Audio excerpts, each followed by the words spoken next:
The reason 2018 was so intense, number one, there was a clear recognition by even the president that healthcare is complicated. Number two, the transaction costs and the purchase prices were so expensive that you needed to partner with someone.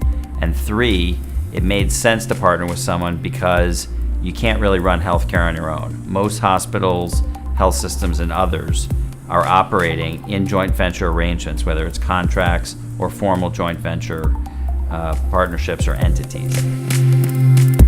2018 really was a remarkably different year in terms of collaboration among stakeholders in the healthcare industry. We saw truly innovative collaborations between mostly vertical strategic partners, very different than in the prior year, where most of the big combinations, probably most notably between large insurers, were of a horizontal nature, trying to amass more market share and market power. 2018 was decidedly different, with much more vertical integration and innovative, groundbreaking, truly transformative collaborations. Consumers are used to disruption in their everyday lives. Uber has changed transportation. Amazon has changed how consumers purchase, everyday goods. And now 2018 was the year that this disruption really came to the healthcare industry. Healthcare providers started linking up with IT developers to change the way they communicate and deal with patients. Pharmaceutical companies started using data in new and different ways to develop new products and communicate with their patients. So that type of disruption that came to healthcare in 2018 has driven this wave of new joint ventures and mergers and acquisition activity in the healthcare and life sciences space. The partnerships we're seeing that are the most successful are the ones where leaders are willing to collaborate both with their own internal teams and with their business partners. That involves taking some risk, but the ones that are willing to do it and are willing to communicate clearly about their goals and objectives stand the most to gain. The transformational deals that seem to be working are those that build in a certain amount of flexibility to the transaction and the structure that the parties developed. They need to understand that the healthcare market is rapidly changing, and therefore their transaction structure, their partnership structure, that will need to be able to change as well as the market continues to change.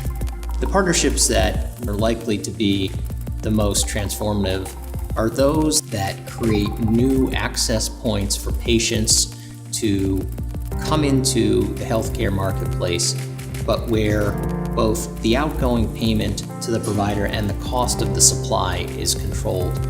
Those are going to be really transformative.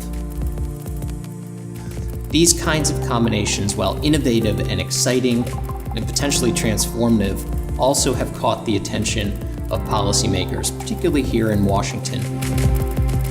In collaborations, the ability to take two disparate data pools, pull them together, and then longitudinally match the activities to build new products and services is the key to the collaboration. If you're going to use data that is going to impact a pharmaceutical that is used in hundreds of thousands of human bodies around the globe, that data has integrity requirements that are light years ahead of the integrity that might be required for a food ordering app. One of the things that we continue to see as a pitfall is parties not having a deep understanding of the regulatory schemes that apply to getting a deal done between groups that have not traditionally participated in the healthcare and life sciences industry. There are a lot of contractual rights that have been heavily negotiated about what happens to that data.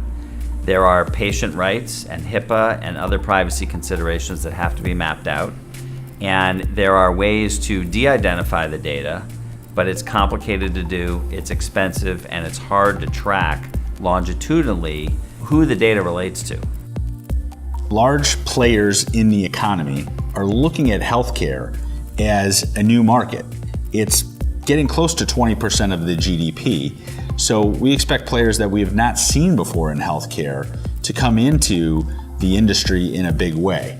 They may come in and partner up with pharmaceutical manufacturers. They may come in and partner up with payers, but we expect the transactions to move up in dollar value.